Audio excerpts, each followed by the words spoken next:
में भी और शरीर के बाद भी आत्मा परमात्मा में ही, जहाँ ये परमानेंट, ये हर समय विराजित है, तो वही एक निज घर भी है। ये एक होने की बात, एकत्व परमात्मा से स्थापित होने की बात, और फिर यही एकत्व एक मानव का दूसरे मानव के प्रति भी होता है।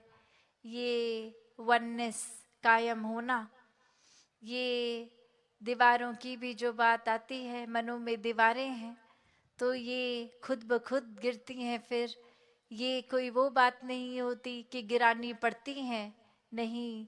जैसे एक अगर भोजन को नमकीन बनाना है तो ऐसा नहीं कि एक अलग कुछ करना है, वो नमक का उसके साथ मिलने से अपने आप ही नमकीन हो जाता है खाना। उसी प्रकार ये प्रेम, जब हम स्वयं बन जाते हैं परमात्मा के प्रेम में चूर चूर होके, तो प्रेम बन ही जाते हैं। और फिर ये दिल से नफरत की दीवार अपने आप ही गिरती है, ये गिरानी पड़ती नहीं है।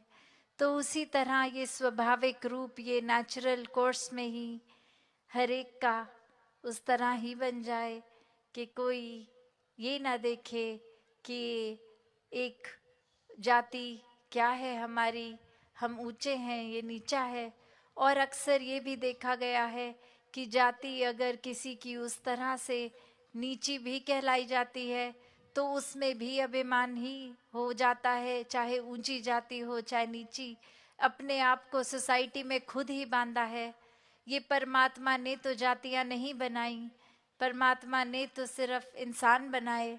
ये इंसानों की सोच खुद को बस किसी जगह एक सेंस ऑफ बिलोंगिंगनेस, एक अपना कहाँ पर हम ठीक खुद को अपना कोई अस्तित्व बना पाएं, ये अहंकार ही है जो जातियों की उपज करता है। तो हर एक को ये छोटी छोटी चीज़ों से उभरना है, ये फर्क मिटाकर सिर्फ प्यार की निगाह बनानी है। वरना जहाँ पे समदृष्टि नहीं है, ये समता नहीं है, वहाँ हम ये दावा कर ही नहीं सकते कि परमात्मा का एहसास है हमें।